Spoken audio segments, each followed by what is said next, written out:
बिस्मिल्लाहिर्रहमानिर्रहीम। अस्सलामु अलैकुम वरहमतुल्लाहि वबरकातुहू। हज़रात नाज़रीन व सामिईन, पिछली वीडियो में हम देख चुके ज़बह करने का तरीक़ा और उसके आदाब।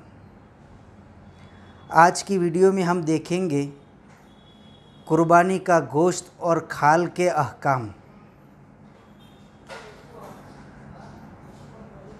तो हज़रात नाज़रीन, कुर्बानी का गोश्त और खाल आदमी खुद भी इस्तेमाल कर सकता है, किसी मालदार, गरीब, मुसलमान, गैर मुस्लिम को भी दे सकता है। हाँ, अलबत्ता इस सिलसिले में अफजल ये है कि कुर्बानी का 1/3 गोश्त ये फ़ुक़रा पर सदका किया जाए, 1/3 गोश्त रिश्तेदारों में तकसीम किया जाए और 1/3 गोश्त खुद रखे। हाँ, अलबत्ता अगर वो अयालदार है, अहलो अयाल और बाल बच्चों वाला है, तब तो फिर उसके लिए 1/3 सदका करना अफजल भी नहीं है।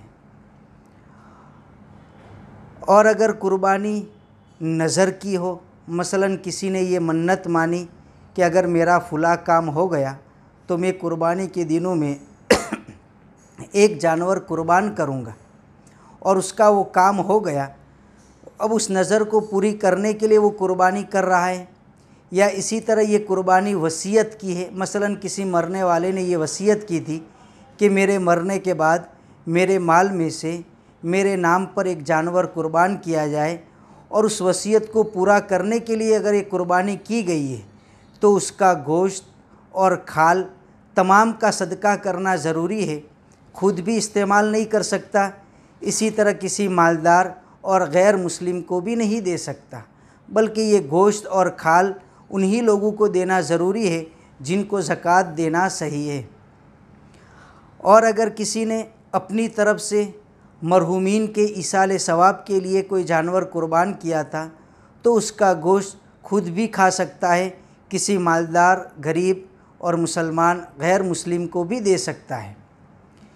कुर्बानी का गोश्त और खाल मज़दूरी के तौर पर देना सही नहीं है। अगर कुर्बानी का गोश्त और खाल मज़दूरी के तौर पर दे दिया गया हो तो उसकी कीमत का सदका करना ज़रूरी है। इसी तरह कुर्बानी का गोश्त और खाल को बेचना भी सही नहीं है। अगर उसको बेच दिया है तो उसकी कीमत का सदका करना ज़रूरी है।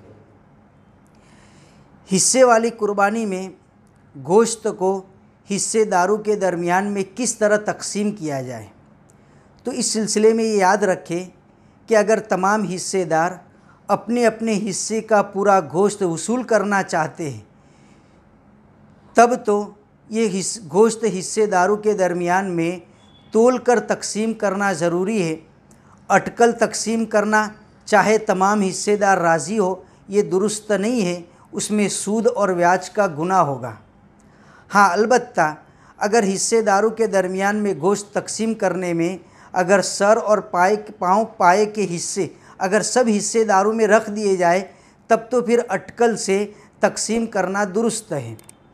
और अगर तमाम हिस्सेदार अपने हिस्से का पूरा गोश्त लेना नहीं चाहते, बल्कि कुछ ले और कुछ दे या सब दे देना चाहते हैं, तब तो फिर हिस्सेदारों के दरमियान में गोश्त तोल कर तकसीम करना ज़रूरी नहीं है, बल्कि अटकल भी तकसीम किया जा सकता है। हलाल जानवरों में कौन से आज़ा का खाना हराम है, तो इस सिलसिले में याद रखें कि हलाल जानवर के 7 आज़ा ऐसे हैं कि जिसका खाना हलाल नहीं है। नंबर 1, बहता हुआ खून, जो ज़बह के वक्त उसकी रगू से निकलता है, ये बहता हुआ खून, ये भी हराम है। नंबर 2, नर जानवर की शर्मगाह। नंबर 3, मादा जानवर की शर्मगाह। नंबर 4, खुशिये यानी कि नर जानवर के जो कपूर जिसको वो कहा जाता है, वो भी हराम है। इसी तरह मसाना यानी पेशाब की थैली, ये भी हराम है। नंबर 6, पीत यानी कि वो थैली जिसमें कड़वा पानी होता है, ये भी हराम है। और नंबर 7, गुदूद। गुदूद कहते हैं उस गांठ को जो गोश्त और चर्बी के दरमियान में होती है, उस गुदूद को गुदूद कहते हैं, उसका खाना भी हराम है। इन 7 आज़ा का खाना हराम है। उसके अलावा बकिया जितनी भी हलाल जानवर के आज़ा है, चाहे उसकी उजड़ी हो या उसके अलावा उसके सर है या उसके पाए है, इन तमाम का खाना ये हलाल है। अस्सलामु अलैकुम वरहमतुल्लाहि वबरकातुहू।